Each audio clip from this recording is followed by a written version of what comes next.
حضرت صلی اللہ علیہ وسلم کا وہ معجزہ جو حمراء الاسد میں واقع ہوا۔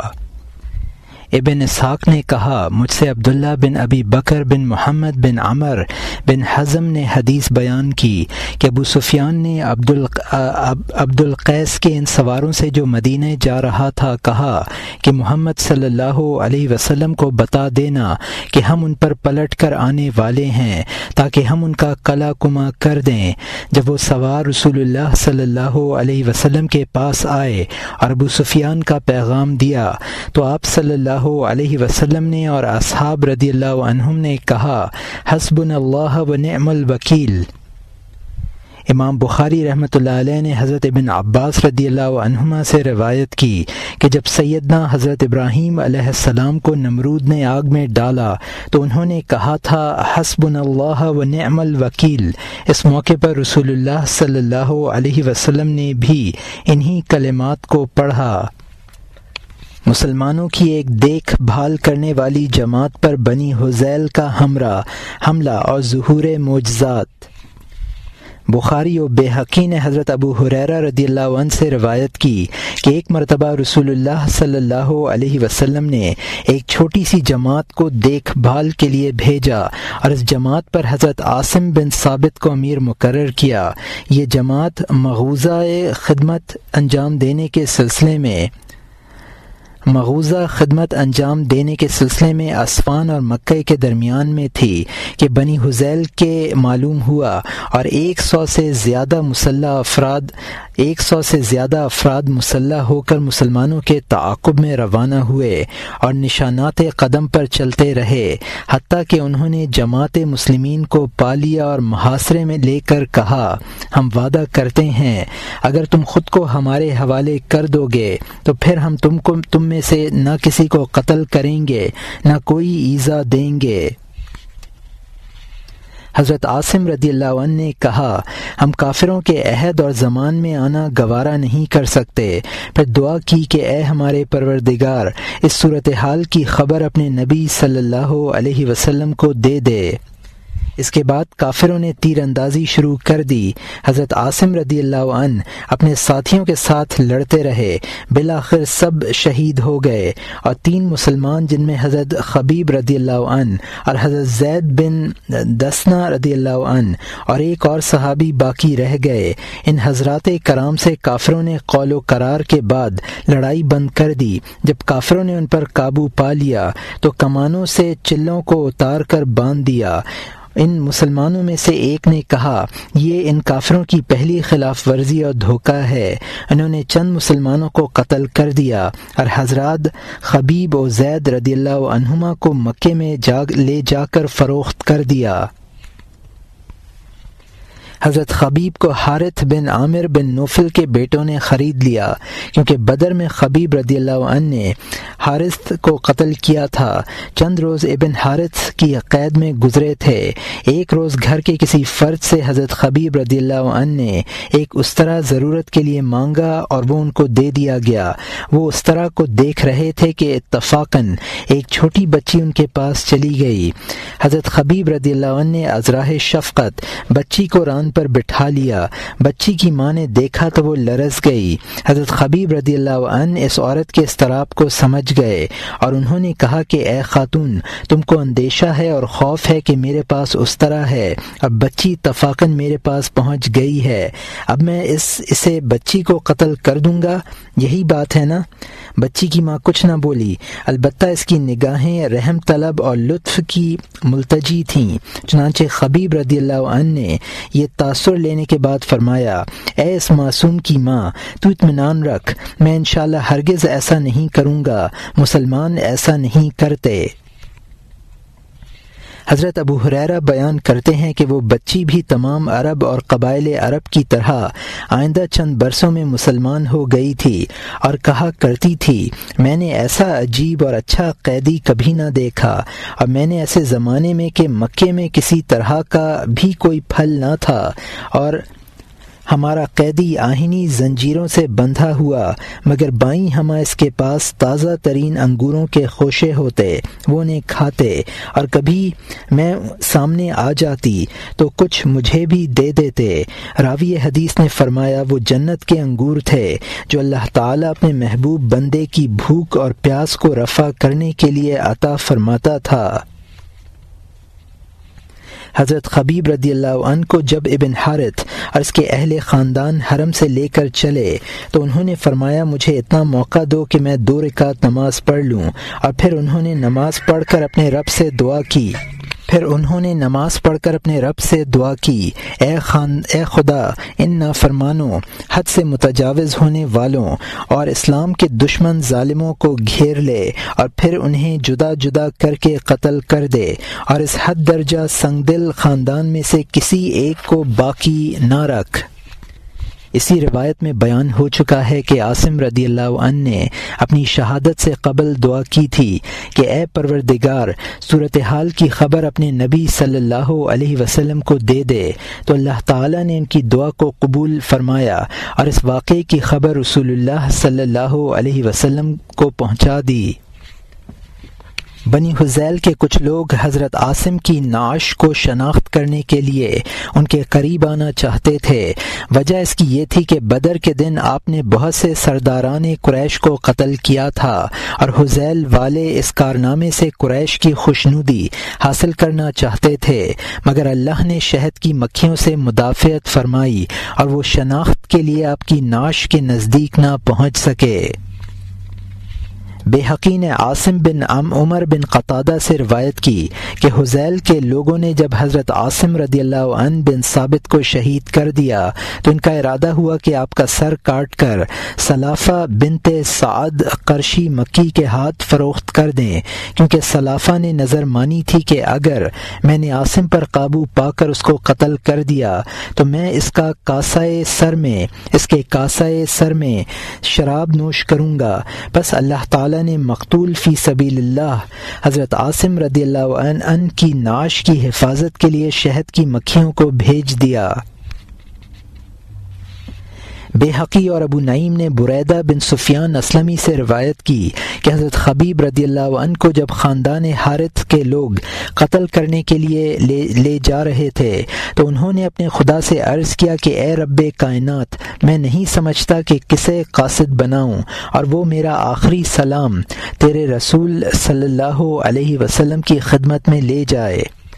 بس اے واحد و بے ہمتا الرحمن الرحیم ارحم الراحمین معبود، تو ہی اس کام کو کر دے۔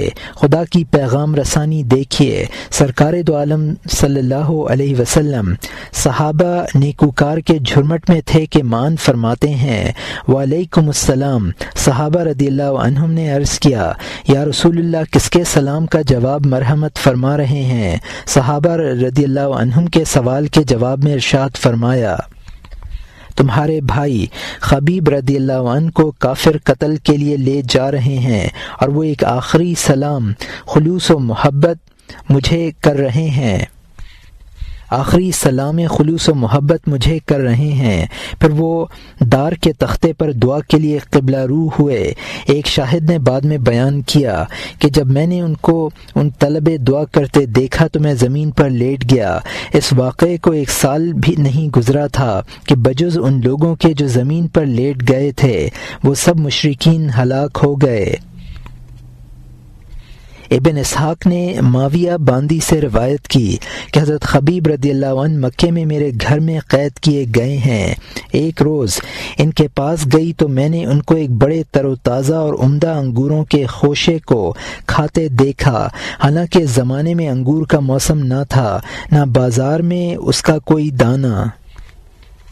واقدی نے متعدد راویوں سے جن میں جعفر ابو ابراہیم اور عبد الواحد بن ابی عون وغیرہ شامل ہیں روایت کی کہ ایک روز ابو سفیان بن حرب نے مکے میں قریش کے ایک اجتماع سے خطاب کرتے ہوئے کہا اے قریشیو، ایک عجیب مشکل مجھے درپیش ہے جس کا کوئی حل میرے خیال میں نہیں آتا، اور وہ مشکل یہ ہے کہ میں پوری قوم میں کسی ایک شخص کو بھی نہیں پاتا جو مدینہ پہنچ کر محمد صلی اللہ علیہ وسلم کو قتل کر دے، اور بدر کے بعد میرے اندر کیا بلکہ پوری قوم کے اندر جو جذبہ انتقام موجزن ہے وہ اس کارروائی کے بعد کچھ سرد پڑ جائے، حالانکہ وہ بغیر کسی اندیشے اور خوف کے تنہائیوں میں اور بازاروں میں پھرتے ہیں۔ اس کی یہ جذبات انگیز تقریر سن کر ایک اجڑ دیہاتی سفیان کے پاس آیا اور اس کو اپنی طرف متوجہ کرنے کے بعد اس نے کہا، اے سردار، یہ کیا بڑی بات ہے؟ اگر تم تعاون کرو تو مدینے پہنچتا ہوں اور محمد صلی اللہ علیہ وسلم کے قتل کرنے کی ذمہ داری لیتا ہوں۔ میں تمہارے بھرپور اطمینان اور اطلاع کے طور پر یہ بتا دینا بھی مناسب سمجھتا ہوں کہ میں اس نوعیت کے کاموں کی انجام دہی کے لیے تمام گھاتوں اور پینتروں سے بالکل واقف ہوں، اور میرے پاس ایک گرگس کے خافیہ کے انداز کا ایک خنجر بھی ہے۔ یہاں مترجم نے حاشیے میں لکھا ہے کہ گرگس کے خافیہ یعنی گرگس کے چھپے ہوئے پنجے، جس کی انگلیوں کے ناخن بہت ہی تیز ہوتے ہیں۔ آج کل بھی بعض وحشی قبائل میں اس قسم کے آہنی پنجے بنائے جاتے ہیں۔ اور یہاں حاشیہ ختم ہوتا ہے۔ ابو سفیان گفتگو کے دوران اس کے چہرے اور لہجے کا بغور جائزہ لیتا رہا تھا۔ اس نے جواب دیا، تو میرا دوست ہے نہیں، پوری قوم کا درد مند ہے۔ تو پھر اس کو ایک تیز رفتار اونٹ اور سفر خرچ پیش کیا اور مدبرانہ انداز میں نصیحت کے طور پر کہا، تو اپنے ارادے کو بہر صورت پوشیدہ رکھنا، کیونکہ ہو سکتا ہے کہ کوئی مطلع ہو جائے اور محمد صلی اللہ علیہ وسلم کو جا کر بتا دے۔ بدو نے اخفاء اور رازداری کے خیال سے رات کے وقت سفر کا آغاز کیا اور 5 راتیں سفر کر کے چھٹے دن صبح کو زہرۃ الحرت میں آیا اور پھر وہاں سے مدینے پہنچ گیا، اور رسول اللہ صلی اللہ علیہ وسلم کی بارگاہ میں آیا۔ حضور صلی اللہ علیہ وسلم نے صحابہ کو بتایا، یہ شخص نیت بد کے تحت یہاں آیا ہے، حالانکہ اللہ تعالی اس کے اور اس کے ارادے کے درمیان حائل ہے۔ اس کے بعد حضور صلی اللہ علیہ وسلم نے اس سے فرمایا، اے شخص، کیا تو صحیح نہ بتائے گا کہ تو کون ہے اور کس ارادے سے آیا ہے؟ اگر تو نے صداقت بیانی اور راست گوئی سے کام لیا تو سچائی تجھے نفع دے گی، اور اگر تو نے جھوٹ بولا تو تجھے معلوم ہونا چاہیے کہ میرے رب نے مجھے اس بات سے آگاہ کر دیا ہے جس کا تو نے ارادہ کیا ہے۔ بدو نے کہا، اے نادر انسان، مجھے موقع دیجیے اور میرے قول کو نادرست نہ سمجھیے۔ حضور صلی اللہ علیہ وسلم نے فرمایا، مجھے سب کچھ بتا دیا گیا ہے، اگر اس کے خلاف کہے گا نادرست ہوگا، بس ہماری طرف سے اطمینان رکھ اور صحیح صورتحال بیان کر دے۔ بدو نے پوری صورتحال بلا کم و کاست بیان کر دی۔ حضور صلی اللہ علیہ وسلم نے فرمایا، میں تجھے امان دے چکا ہوں، تو جا سکتا ہے، مگر اس سے زیادہ بہتر تیرے لیے ایک شے اور ہے۔ اس نے دریافت کیا، وہ کیا؟ حضور صلی اللہ علیہ وسلم نے فرمایا، وہ یہ ہے کہ تو دل سے یقین اور زبان سے اقرار کر لے کہ اللہ کے سوا کوئی معبود نہیں اور میں اللہ کا رسول ہوں۔ تو اس نے ایسا ہی کیا اور مسلمانوں کے زمرے میں شامل ہو گیا۔ اس کے بعد اس نے کہا، میں لوگوں سے نہیں ڈرتا، میرا دل ہمیشہ سے قوی اور ارادہ مضبوط ہے، مگر یہاں آ کر جب آپ صلی اللہ علیہ وسلم پر نظر پڑی تو میرا فہم فاطر اور رہنمائی سے عاجز ہو گیا، اپنے قلب میں مجھ کو ضعف معلوم ہونے لگا۔ حیرت ہے، آپ صلی اللہ علیہ وسلم میرے ارادے سے باخبر ہو گئے، حالانکہ میں سانڈنی پر ہر سارباں کو پیچھے چھوڑتا ہوا آیا ہوں۔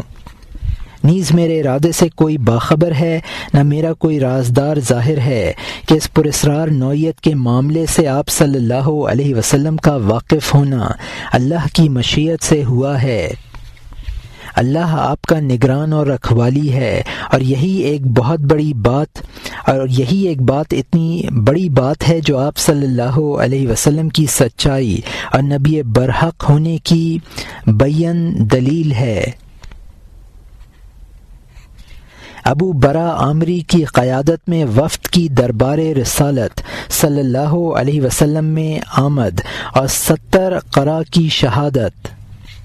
امام بخاری رحمۃ اللہ علیہ نے ہشام بن عروہ سے روایت کی، انہوں نے بتایا میرے والد بیان کرتے تھے کہ جب مسلمان بیر معونہ میں شہید ہوئے تو عمر بن امیہ زمری گرفتار ہو گئے، تو ان سے عامر بن طفیل نے پوچھا یہ کون ہے، اور اس نے ایک شہید مقتول کی طرف اشارہ کیا۔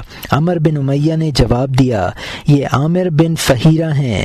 ان کا جواب سن کر عامر بن طفیل نے کہا ان کو شہید ہونے کے بعد میں نے آسمان کی طرف لے جاتے ہوئے دیکھا ہے، میں ان کے اور زمین کے درمیان آسمان تک دیکھتا رہا اور اس کے بعد ان کو روک دیا گیا۔ رسول اللہ صلی اللہ علیہ وسلم کو جب ان شہداء کی خبر پہنچی تو آپ نے صحابہ کو ان کی شہادت کی اطلاع دی، اور انہوں نے یہ بھی بتایا کہ انہوں نے بارگاہ جل و علا میں عرض کیا کہ اے ہمارے مہربان آقا، ہمارے بھائی مسلمانوں کو ہماری شہادت کی اور نیز اس بات کی کہ ہم تجھ سے اور تو ہم سے راضی ہو گیا ہے خبر پہنچا دے، اور میں ان کی دعا کی مقبولیت کے سلسلے میں تم کو اطلاع دے رہا ہوں۔ مسلم و بحقی نے حضرت انس رضی اللہ عنہ سے روایت کی کہ کچھ لوگ رسول اللہ صلی اللہ علیہ وسلم کی بارگاہ میں آئے اور عرض کیا کچھ لوگوں کو ہمارے یہاں بھیجیں تاکہ وہ ہمیں قرآن سکھائیں، تو آپ صلی اللہ علیہ وسلم نے ان کے قبیلے کو تعلیم اسلام دینے 70 انصاری قرا کو روانہ فرمایا، مگر ان لوگوں نے راستے ہی میں گھیر کر ان سب کو شہید کر دیا۔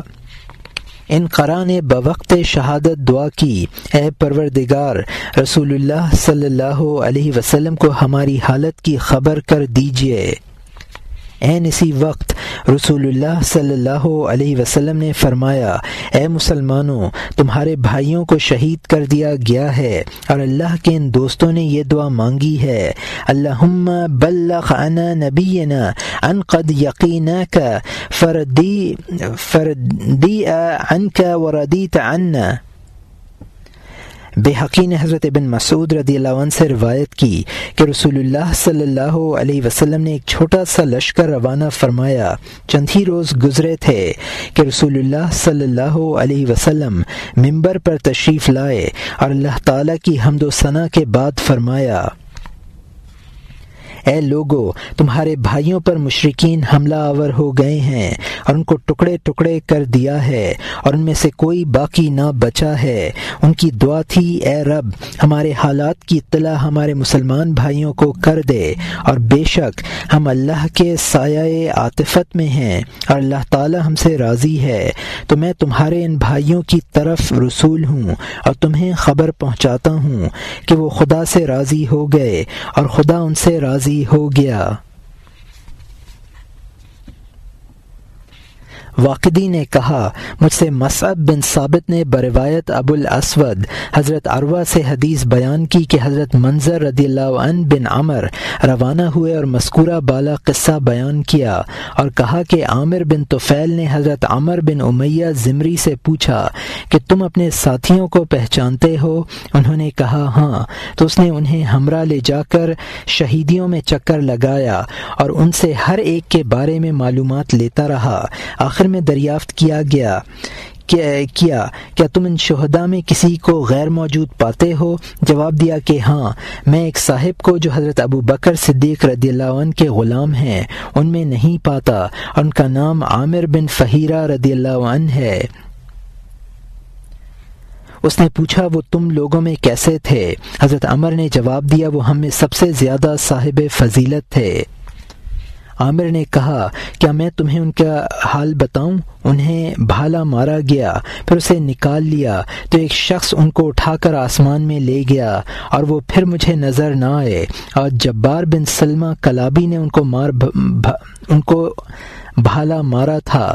وہ بیان کرتا ہے کہ جب نیزے کی انی ان کے جسم کو توڑ کر اندر داخل ہوئی تو انہوں نے نعرہ مارا فزت واللہ، یعنی قسم خدا کی میں کامیاب ہو گیا۔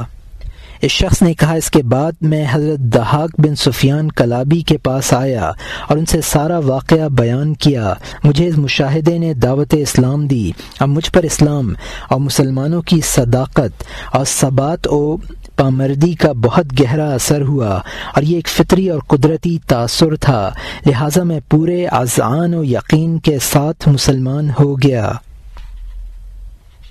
اس کو نقل کرنے کے بعد بیہقی نے کہا ممکن ہے کہ انہیں اٹھا لیا گیا ہو اور پھر رکھ دیا گیا ہو، اس کے بعد وہ مفقود ہو گئے ہوں، اور اگر اس طرح روایت کو مان لیا جائے تو بخاری کی عروہ والی روایت سے تطبیق ہو جائے گی۔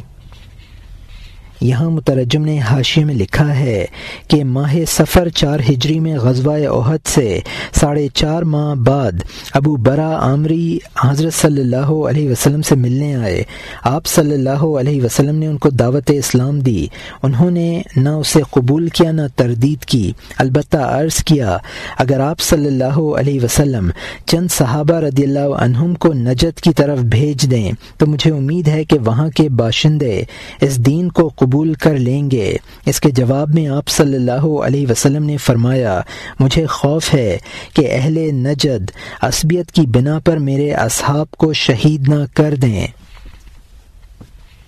ابو برا نے عرض کیا میں آپ کے اصحاب رضی اللہ عنہم کا ذمہ لیتا ہوں۔ آپ نے منظر بن عمر رضی اللہ عنہ کے ساتھ 40 اور بعض روایات کے مطابق زیادہ سے زیادہ 70 آدمی روانہ کیے۔ ان مبلغوں نے بیر معونہ پہنچ کر وہاں کے رئیس عامر بن طفیل کے پاس حرام بن ملحان کے ہاتھ حضرت صلی اللہ علیہ وسلم کا مکتوب بھیجا۔ عامر بن طفیل نے از راہ نخوت حرام کو شہید کر دیا اور اپنے قبیلے بنو عامر کو حکم دیا کہ جا کر سارے مسلمانوں کو قتل کر دو۔ ان لوگوں نے کہا اے ہمارے سردار، جب ابو برا نے مسلمانوں کو اپنی حمایت میں لیا ہوا ہے تو غور فرمائیے، اس کے باوجود ہم ان کو قتل کر دیں؟ اس کے بعد سردار عامر نے بنو سلیم کو بلوایا، پھر ان کو ساتھ لے کر بذات خود مسلمانوں پر حملہ آور ہوا اور ان کی فرودگاہ میں اچانک پہنچ کر سب کو قتل کر دیا۔ صرف 2 آدمی بچ سکے، ایک تو عمر بن امیہ جن کو سردار عامر نے پکڑ لیا مگر پھر یہ کہہ کر چھوڑ دیا کہ میری ماں نے غلام کو آزاد کرنے کی منت مانی تھی، اور دوسرے حضرت کعب بن زید جو مجروح ہو کر ناشوں کے نیچے دب گئے تھے اور ظالم کافر ان کو مردہ سمجھ کر چھوڑ گئے۔ ان کو جب ہوش آیا تو اٹھ کر چلے آئے۔ حضرت عمر بن امیہ رضی اللہ عنہ واپس مدینہ آ رہے تھے کہ راستے میں ان کو قبیلہ بنو عامر کے 2 افراد ملے۔ ان دونوں کو رسول اللہ صلی اللہ علیہ وسلم نے امان میں لکھ کر دیا تھا، لیکن حضرت عمر رضی اللہ عنہ کو کیا خبر تھی، وہ تو بنو عامر سے جلے ہوئے تھے، لہٰذا ان دونوں افراد کو بے خبری میں قتل کر ڈالا اور مدینہ منورہ پہنچ کر سارا ماجرا سنایا۔ حضرت صلی اللہ علیہ وسلم کو مسلمانوں کے اس طرح قتل ہو جانے کا نہایت صدمہ ہوا۔ فرمایا کہ مجھے پہلے ہی اس کا اندیشہ تھا۔ حضرت عمر رضی اللہ عنہ نے اثناء راہ میں جن امان یافتہ 2 افراد کو لاعلمی میں قتل کر دیا تھا ان کا خون بہا۔ آپ صلی اللہ علیہ وسلم نے بیت المال سے ان کے وارثوں کو عطا فرما دیا۔ اور یہاں حاشیہ ختم ہوتا ہے۔ ہم نے موسیٰ بن عقبہ کی کتاب مغازی میں اس روایت کے ضمن میں دیکھا ہے کہ عروہ نے کہا حضرت عامر بن فہیرہ کا جسم نہ پایا گیا اور لوگ گمان کرتے ہیں کہ فرشتوں نے ان کو دفن کر دیا ہے۔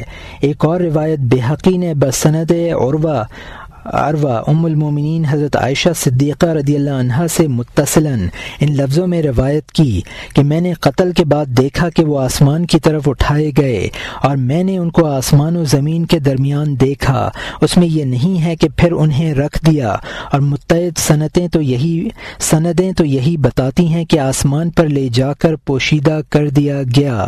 اور ابن سعد نے کہا کہ ہم سے واقدی نے کہا کہ مجھ سے محمد بن عبداللہ نے بروایت عروہ حضرت عائشہ رضی اللہ عنہا سے روایت کی، انہوں نے فرمایا کہ حضرت عامر بن فہیرہ کو آسمان کی طرف اٹھایا گیا اور کسی نے ان کے جسد کو نہیں پایا، فرشتوں نے ان کو روپوش کیا۔ وہ معجزات جو غزوہ ذات الرقاء کے موقع پر رونما ہوئے۔ شیخین رحمۃ اللہ علیہم نے حضرت جابر بن عبداللہ سے روایت کی کہ ہم رسول اللہ صلی اللہ علیہ وسلم کے ساتھ نجد کی جانب غزوہ میں گئے، واپسی کے دوران آزاد کی کثیر درختوں کی وادی کے درمیان حضرت صلی اللہ علیہ وسلم کے قیلولہ کا وقت ہو گیا اور آپ سمرہ کے سایہ دار درخت کے سائے میں لیٹ گئے اور تلوار درخت میں لٹکا دی۔ دوسرے لوگ جتھوں کی شکل میں اپنی اپنی پسند کے مطابق مختلف درختوں کے نیچے دراز ہو گئے اور ہم میں سے اکثر سو گئے کہ اچانک حضرت صلی اللہ علیہ وسلم نے ہم کو بلایا۔ جب پہنچے تو آپ کے پاس ایک صحرائی اجڑ بدو بیٹھا تھا۔ آپ صلی اللہ علیہ وسلم نے فرمایا، اس شخص نے میری تلوار اٹھا لی اور پھر مجھے بیدار کر کے برہنہ تلوار دکھا کر کہنے لگا، اب کوئی ہے جو تم کو مجھ سے بچا سکتا ہے؟ میں نے کہا ہاں، اللہ تعالی۔ تو اس کے ہاتھ سے تلوار گر گئی، اس نے اپنی تلوار نیام میں کر لی اور وہیں بیٹھ گیا۔ اس کے بعد حضور صلی اللہ علیہ وسلم نے اس کو کچھ سرزنش نہیں فرمائی۔ حاکم اور بیہقی نے دوسری سند کے ساتھ حضرت جابر رضی اللہ عنہ سے روایت کی کہ رسول اللہ صلی اللہ علیہ وسلم نے خصفہ کے نخلستان میں غزوہ کیا۔ ایک وقت مسلمانوں کو غافل دیکھ کر اس جنگل کا ایک شخص جس کا نام غورت بن حارث آیا اور تلوار سونت کر حضرت صلی اللہ علیہ وسلم سے کہنے لگا، بولیے اب مجھ سے آپ کو کون بچائے گا؟ آپ صلی اللہ علیہ وسلم نے ارشاد فرمایا، اللہ تعالی۔ پھر اس کے ہاتھ سے تلوار گر پڑی۔ حضرت صلی اللہ علیہ وسلم نے اس تلوار کو ہاتھ میں لے لیا اور فرمایا، اب تجھ کو میرے ہاتھ سے کون بچائے گا؟ اس نے کہا، آپ تلوار کا صحیح استعمال کرنے والے اور اس کے اہل ہیں۔ مطلب اس کا یہ تھا کہ مجھ کو کوئی بھی نہیں بچا سکتا، آپ صلی اللہ علیہ وسلم کے قابو میں ہوں، مگر امید ہے کہ آپ عفو و کرم سے کام لیں گے۔ پھر حضرت صلی اللہ علیہ وسلم نے اسے چھوڑ دیا۔ وہ دیہاتی اپنے گاؤں میں چلا گیا اور جا کر لوگوں سے کہا، میں تمہارے پاس خیر الناس کے پاس ہو کر آیا ہوں۔ اور اس کے بعد راوی نے نماز خوف کا ذکر کیا۔ ابو نعیم نے تیسری سند کے ساتھ حضرت جابر رضی اللہ عنہ سے روایت کی کہ فرمایا، رسول اللہ صلی اللہ علیہ وسلم ماہ سفر میں تشریف لے گئے اور ایک درخت کے نیچے قیلولہ فرمایا اور اپنی تلوار کو آپ صلی اللہ علیہ وسلم نے درخت سے لٹکا دیا۔ ایک بدوی آیا اور تلوار تان کر سرہانے کھڑا ہو گیا اور کہنے لگا، اے محمد صلی اللہ علیہ وسلم، آپ کو مجھ سے کون بچائے گا؟ حضور صلی اللہ علیہ وسلم نے فرمایا، اللہ۔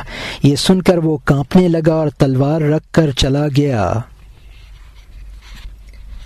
بیہقی نے ایک اور سند کے ساتھ حضرت جابر رضی اللہ عنہ سے روایت کی کہ رسول اللہ صلی اللہ علیہ وسلم نے اپنے صحابہ رضی اللہ عنہم کے ساتھ نخلستان میں ظہر کی نماز پڑھی تو مشرکوں نے نماز کے دوران حملے کا ارادہ کیا۔ پھر ان میں سے کسی نے کہا کہ ابھی ٹھہر جاؤ، اس نماز کے بعد مسلمانوں کی ایک نماز اور ہے اور جو ان کو اپنی اولاد سے زیادہ محبوب ہے، یعنی نماز عصر، اس وقت ہم ان پر بھرپور حملہ کر دیں گے۔ اسی وقت حضرت صلی اللہ علیہ وسلم کے پاس جبرائیل علیہ السلام تشریف لائے اور خبر دی تو پھر آپ صلی اللہ علیہ وسلم نے نماز خوف پڑھائی۔ مسلم نے ان لفظوں سے روایت کی کہ ہم رسول صلی اللہ علیہ وسلم کے ساتھ جہینہ کے لوگوں پر غزوہ کر رہے تھے اور انہوں نے بہت بہادری سے ہمارا مقابلہ کیا۔ ظہر کا وقت ہو گیا اور حضور صلی اللہ علیہ وسلم نے نماز پڑھائی۔ مشرک کہنے لگے اگر ہم ان پر بحالت نماز دفتن ٹوٹ پڑیں تو ان کے ٹکڑے ٹکڑے کر دیں، اور پھر وہ کچھ سوچ کر کہنے لگے کہ ان کی اگلی نماز ایسی آ رہی ہے جو ان کو اپنی اولادوں سے زیادہ محبوب ہے۔ بس حضرت جبرائیل علیہ السلام نے آ کر رسول صلی اللہ علیہ وسلم کو مطلع کیا اور حضور صلی اللہ علیہ وسلم نے ہم کو بتا کر نماز خوف پڑھائی۔ یہاں مترجم نے حاشیے میں لکھا ہے کہ نماز خوف کا حکم قرآن میں اس طرح آیا ہے، وَإِذَا كُنْتَ فِيهِمْ فَأَقَمْتَ لَهُمُ الصَّلَوَاتَ فَلْتَقُمْ طَائِفَةٌ مِّنْهُمْ مَعَكَ وَلْيَأْخُذُوا أَسْلِحَتَهُمْ وَإِذَا اسْتَجَدُوا فَلْيَكُونُوا مِنْ وَرَائِكُمْ وَلْتَأْتِ طَائِفَةٌ أُخْرَى لَمْ يُصَلُّوا مَعَكَ وَلْيَأْخُذُوا حِذْرَهُمْ وَأَسْلِحَتَهُمْ وَوَدَّ الَّذِينَ كَفَرُوا لَوْ تَفْعَلُونَ عَنْ أَسْلِحَتِكُمْ وَأَمْتِعَتِكُمْ فَيَمِيلُونَ عَلَيْكُمْ مَيْلَةً وَاحِدَةً۔ سورہ نساء رکوع نمبر 15 آیت نمبر 102۔ ترجمہ: اور اے ہمارے نبی صلی اللہ علیہ وسلم، جب تم مسلمانوں کے درمیان ہو تو حالت جنگ میں انہیں نماز پڑھانے کھڑے ہو تو چاہیے کہ ان میں سے ایک گروہ تمہارے ساتھ کھڑا ہو اور اسلحہ لیے رہے، پھر جب وہ سجدہ کر لے تو پیچھے چلا جائے، اور دوسرا گروہ جس نے ابھی نماز نہیں پڑھی ہے آ کر تمہارے ساتھ پڑھ لے، وہ بھی اسلحہ لیے رہے، کیونکہ کفار اس طاق میں ہیں کہ تم اپنے ہتھیاروں اور اپنے سامان کی طرف سے ذرا غافل ہو تو وہ تم پر یکبارگی ٹوٹ پڑیں۔ صلاۃ خوف کی عملی صورت یا ترکیب کا انحصار بڑی حد تک حالات جنگ پر ہے۔ حضرت صلی اللہ علیہ وسلم نے مختلف حالات میں مختلف طریقوں سے نماز پڑھائی ہے، اور امام وقت مجاز ہے کہ جنگی صورتحال دیکھ کر طریقہ نماز اختیار کرے۔ مارکہ کارزار گرم ہو تو اس صورت میں نماز مؤخر کر دی جائے گی۔ امام مالک اور ثوری کے نزدیک اگر رکوع اور سجود ممکن نہ ہو تو اشاروں سے پڑھ لی جائے۔ امام شافعی رحمۃ اللہ علیہ کے نزدیک نماز کی حالت میں تھوڑی سی زد و خرد بھی ہو سکتی ہے۔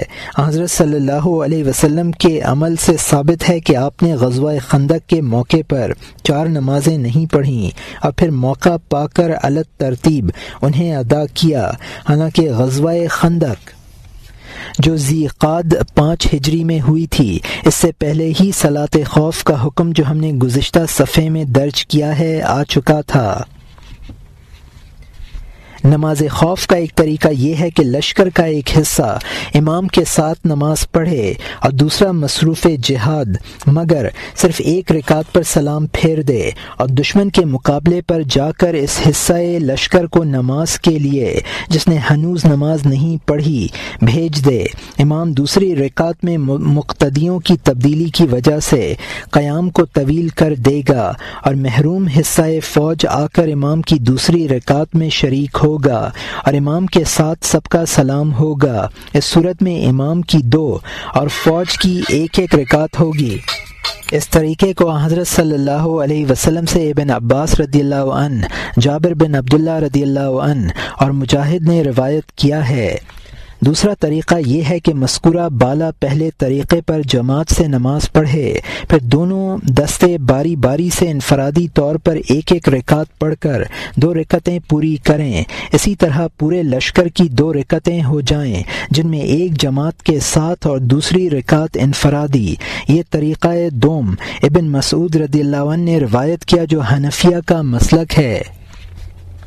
تیسرا طریقہ یہ ہے کہ فوج کا ایک حصہ امام کے ساتھ ایک رکعت پڑھے، اور جب امام دوسری رکعت کے لیے کھڑا ہو تو مقتدی امام کا اتباع چھوڑ دیں اور آزاد ہو کر بطور خود ایک ایک رکعت پڑھ کر ہر فرد سلام پھیرے، اور پھر نماز سے فارغ شدہ حصہ فوج جا کر دوسرا محروم حصے کو بھیج دے۔ امام اس وقت تک قیام میں رہے اور یہ آ کر شریک ہو جائے۔ امام دوسری رکعت پڑھ کر سلام پھیر دے اور لشکری قیام کے لیے اٹھ کھڑے ہوں، اور اس دوسری رکعت کو بغیر امام بطور خود پڑھ کر سلام پھیر دیں۔ اس طرح ہر لشکری کی دو دو رکعتیں ہو جائیں گی، جن میں ایک جماعتی اور دوسری انفرادی ہوگی۔ اس تیسرے طریقے کو امام شافعی اور امام مالک رحمۃ اللہ علیہ نے تھوڑے سے اختلاف کے ساتھ ترجیح دی ہے، اور اس کا ماخذ سہیل بن ابی حثمہ کی روایت ہے، اور یہاں حاشیہ ختم ہوتا ہے۔ امام احمد و بحقی نے ابو یماش زرقی سے روایت کی ہے کہ ہم رسول اللہ صلی اللہ علیہ وسلم کے ساتھ اسفان کے علاقے میں تھے اور مشرکوں میں خالد بن ولید امیر تھے۔ حضور صلی اللہ علیہ وسلم نے نماز ظہر ادا کی۔ اس کے بعد مشرکین نے کہا، مسلمان ایسی حالت میں تھے کہ اگر ہم ارادہ کرتے تو اچانک نماز کی حالت میں ان پر حملہ کر دیتے۔ چنانچہ آیت خوف ظہر اور عصر کے درمیان نازل ہوئی، اور واقدی نے اپنی اسناد کے ساتھ حضرت خالد بن ولید سے ان کے قبول اسلام کے واقعے میں بیان کیا کہ جب رسول اللہ صلی اللہ علیہ وسلم حدیبیہ تشریف لے گئے تو میں مشرکوں کے رسالہ سواروں میں تھا، اور رسول اللہ صلی اللہ علیہ وسلم اپنے اصحاب میں مقام اسفان تشریف فرما تھے، تو میں حملے کے لیے مسلمان لشکر کے سامنے آیا، مگر حضور صلی اللہ علیہ وسلم نے ہمارے مقابلے کے لیے نہ کوئی کارروائی کی، نہ اندیشہ اور خوف، بلکہ آپ نے اصحاب کے ساتھ نماز پڑھنی شروع کر دی۔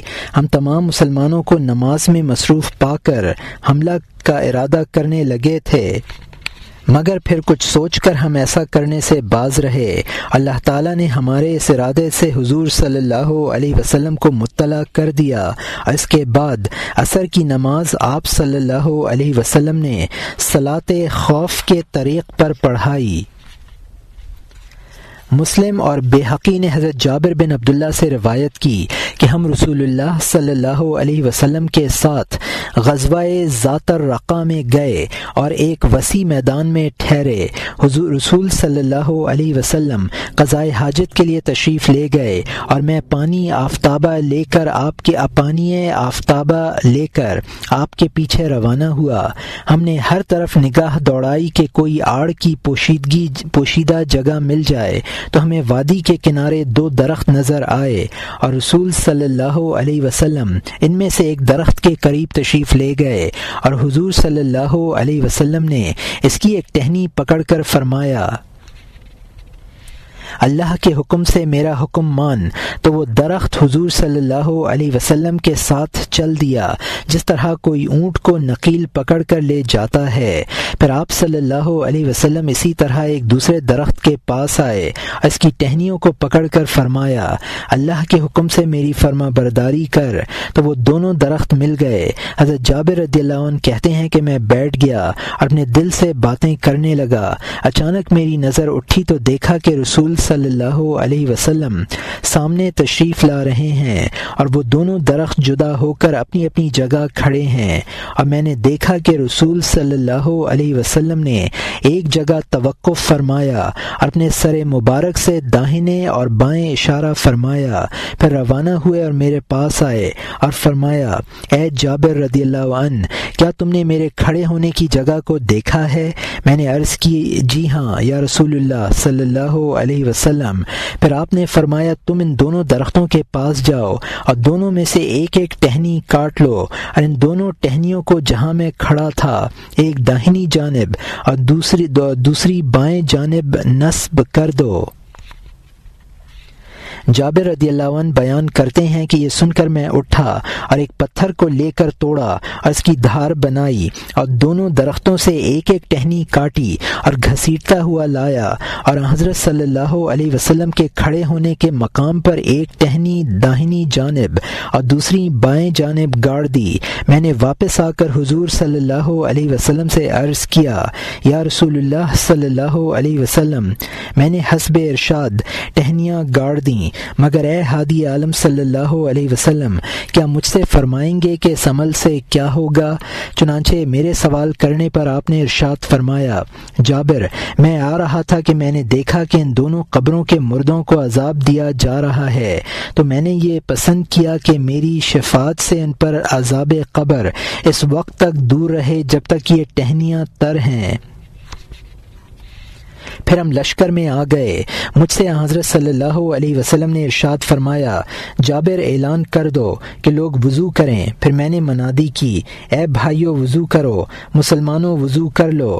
میں نے عرض کی کہ اے اللہ کے رسول صلی اللہ علیہ وسلم، لشکر میں تو پانی نہیں ہے۔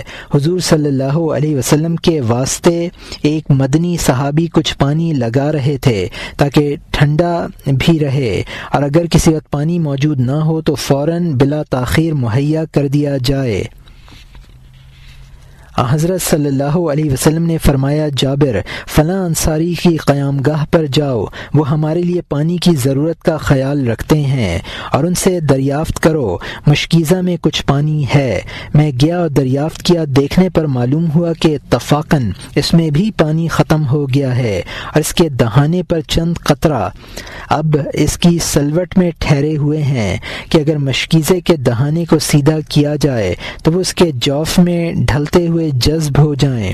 پھر میں لوٹ کر آیا اور صورتحال حضرت صلی اللہ علیہ وسلم کو بتائی۔ میری باتیں سن کر آپ نے فرمایا، جاؤ اور اس مشکیزے کو لے آؤ۔